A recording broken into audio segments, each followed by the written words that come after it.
Muito bem, pessoal! Chegou agora o encerramento desse grande espetáculo com a professora Camila. Camila, o que você pensou aí para a escalada em tempos de pandemia? Conta aí para gente. Bom, em tempos de pandemia, a gente teve que inovar tudo, né? Todo aquele nosso conhecimento prático teve que ser modificado e trazer ali para o virtual, um pouquinho ali para a teoria. Então, para a escalada, a gente aí vai trabalhar um pouquinho a dimensão conceitual, os tipos de pegadas, né? O início ali da escalada. Eu acho que é uma boa pedida para fazer a introdução do que é a escalada para os alunos.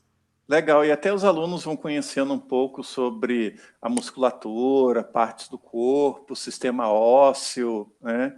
E uma das coisas que eu percebi que você também tem discutido é para isso, naturalmente, essa parte da técnica com os alunos acima do 6º ano e para os anos iniciais trabalhar a ideia, portanto, da microaventura, como, por exemplo, pedir que as crianças desenhem, né, a própria mão e depois fazer uma via de escalada com essas mãos aí para que eles vivenciem, né, a simulação do movimento. Mas, Camila, eu quero, na verdade, então, eu estou sabendo que você já fez até vídeo no YouTube sobre aula de orientação. Explica essa história aí para a gente. Na pandemia eu tive que criar aí uma forma de chegar até o aluno, né? Então eu preparei um vídeo explicando o que é o esporte de orientação, dando algumas informações que são primordiais aí para essa modalidade, né? Então eu falei um pouquinho sobre o cartão controle, sobre o que é prisma, dei algumas orientações, fiz um vídeo assim resumido da parte conceitual e do esporte de orientação. Então, E beleza. também já coloquei uma outra proposta em seguida desse vídeo. Mas deixa eu comentar um pouquinho o vídeo, né? Olha, você que está nos acompanhando, uma das formas, inclusive em tempos de não pandemia, é você ter um vídeo para que o aluno, por exemplo, numa metodologia de aula invertida, ele possa estudar previamente sobre a modalidade que ele vai conhecer, para ele trazer também já um pouco do que ele estudou, e o próprio professor também pode gravar uma mídia para que o aluno, tomando ônibus para a escola, ou no seu momento de tempo livre, ele possa ter uma retenção dessa dimensão conceitual, relativo, principalmente essas modalidades que tem muita nomenclatura, no caso da orientação envolve muito leitura de mapa e bússola. Mas olha, olhando aqui na descrição, você pode ver se a professora Camila se saiu bem ou não como youtuber, né, da aventura. Mas olha só, o que é isso, Camila? Então, depois dessa explicação do vídeo, né, eu faço aí uma introdução também dos mapas, da utilização da bússola. E aí a primeira proposta, então, é o aluno desenhar a casa dele, né, onde ele mora. Então, isso aí eu peguei o meu sobrinho, que é da idade ali de 9, 10 anos, né, ele está no 4º ano, então anos iniciais, e eu pedi para que ele desenhasse a casa, o apartamento onde ele mora, né? Então, essa foi a produção que ele fez aí do local que ele mora. Ficou Não, bem legal. muito legal. Inclusive, a partir dessa idade, a BNCC da Geografia sugere que os alunos sejam capazes de representar por croquis a própria residência, e o professor pode, portanto, fazer uma parceria lá na escola com outras pessoas. Se você está querendo aplicar orientação num clube, numa instância térmica, né, num balneário, num spa, também é muito interessante essa ideia, porque justamente permite ampliar esse conhecimento do espaço onde a gente está. E aqui, o que foi, Camila? Oi, Camila? Oi. E aqui, o que Deu uma travada aconteceu? aqui, professor. Tudo bem. Então, aí depois, então, depois da atividade dele desenhar, né, eu fiz uma proposta dele executar o esporte de orientação dentro da minha casa. Então, aí eu desenhei, eu fiz o mapa, né, o croquis, coloquei aí alguns nomes, algumas informações de quarto, cozinha, sala, garagem, varanda, e coloquei aí os círculos, né, para marcar aí os pontos, ponto de partida, dei algumas informações iniciais para ele, tem a legenda que ele recebia também, e aí ele tinha que cumprir, então, o percurso. E eu coloquei, assim, para fazer também a questão de tirar o sedentarismo, né, de não só ir lá cumprir o prisma e já era, eu coloquei alguns desafios que ele tinha que cumprir em cada estação, em cada lugar que ele passasse, ele tinha que realizar alguma coisa de movimento, né? Então, ele tinha polichinelo, ele tinha que subir e descer, enfim, teve várias atividades que ele foi executando em cada local que ele passava. Muito bacana, só para você aí que está trabalhando, né, nessa época de pandemia com as aulas remotas, né, uma coisa que dá para fazer muito bem, porque cada pessoa vai fazer a orientação na sua residência.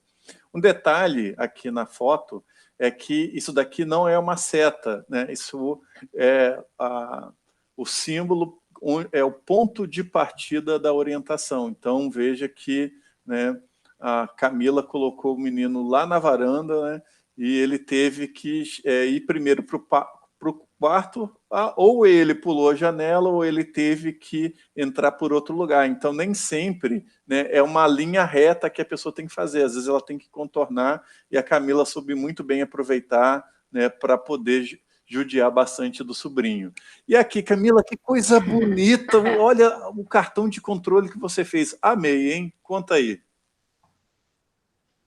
Aí eu aproveitei o material que eu tinha em casa, então eu montei uma legenda. Então, antes de iniciar, eu entreguei, né, o croquis com essa legenda e esse cartão controle. Então, ele tinha tudo numa pastinha, vamos dizer assim. Então, primeiro eu fiz ele ler a legenda, né, mostrei tudo certinho, pedi para ele identificar ali no croquis o que eu estava demonstrando nessa legenda. E aí eu expliquei para ele, falei, agora a gente vai começar, você vai iniciar e vai seguir as orientações. Você já assistiu o vídeo, então você já sabe aí o que tem que ser feito. Os desafios não aparecia para ele, né? Então, os pontos de controle, eu coloquei pessoas da minha família. Então, eu fiz uma movimentação na minha casa toda, né? Tinha irmão, tinha meu pai, tinha minha mãe, irmã, minha cunhada, todo mundo estava participando.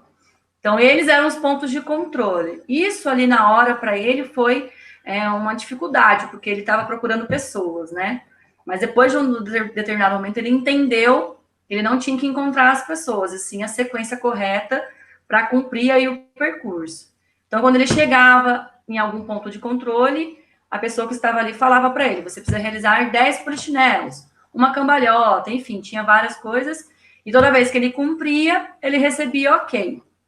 Aconteceu dele pular ponto de controle, né? Por exemplo, do 2 ele foi direto para o 6. Então ele chegava lá, a pessoa olhava assim, você não passou no 3, no 4, no 5, então o 6 ainda não pode ser feito. Volta e reveja o que tem que ser feito. Então ele foi entendendo aos pouquinhos como que era a questão ali das linhas, qual que era a sequência que ele tinha que percorrer, que ele não podia pular, que ele não tinha que achar pessoas e sim seguir o percurso.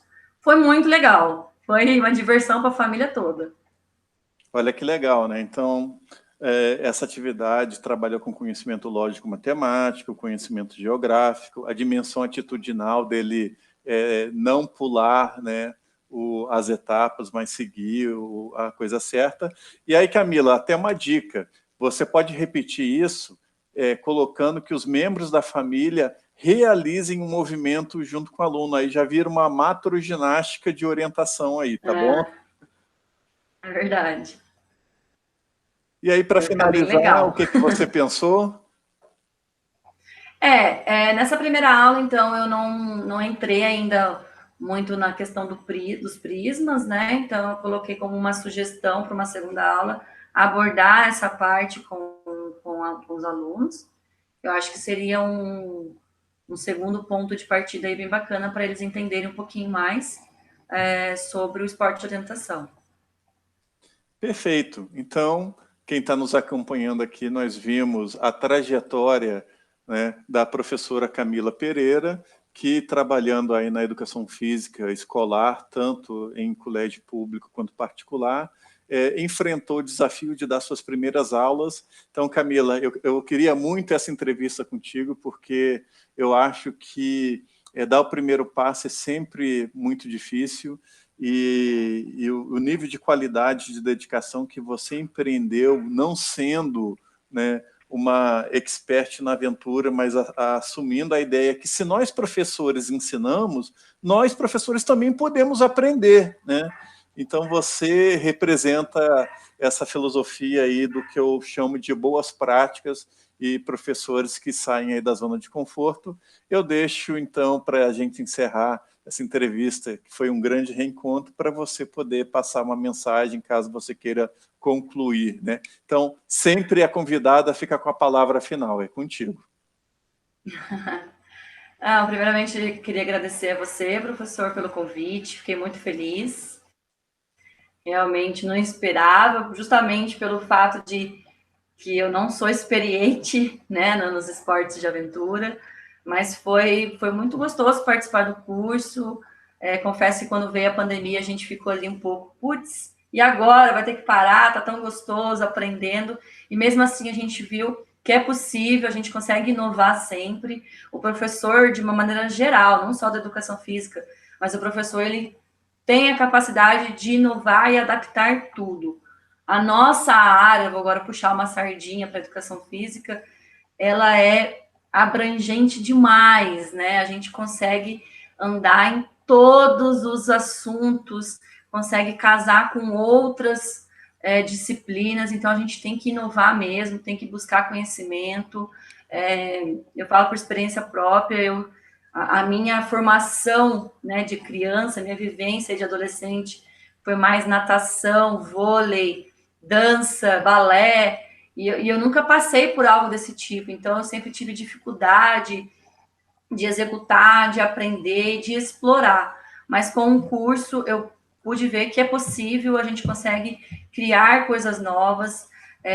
Algumas escolas não têm material adequado, não tem estrutura adequada, e mesmo assim a gente consegue adaptar e criar coisas novas para atingir aquela exigência, né? Porque, afinal de contas, no final ali tem uma exigência de conteúdo, de BNCC e tudo mais. E sem contar que a nossa disciplina tem a grande vantagem, a grande alegria de sermos muito queridos, de ser uma disciplina muito pedida por todos os alunos, né? Não posso dizer a maioria, mas a porcentagem de alunos que gostam de educação física e da atividade física é muito grande, a gente tem que aproveitar isso a nosso favor. Então, eu acho que o esporte de aventura, ele cabe sim dentro da escola, é só a gente colocar aí a nossa cabecinha para funcionar. E foi o que eu falei num outro módulo, vai chegar o momento que nós vamos aprender com os alunos, né? Eles vão ensinar muita coisa para a gente, que nós vamos pegar como bagagem, né? E outras nós vamos passar. Então é isso, pessoal. Espero que vocês tenham gostado aí do que eu mostrei, da minha pequena experiência nos esportes de aventura. E contem comigo se precisarem de alguma coisa, de algum material que eu puder ajudar, estou à disposição. Professor, mais uma vez, obrigada pelo convite.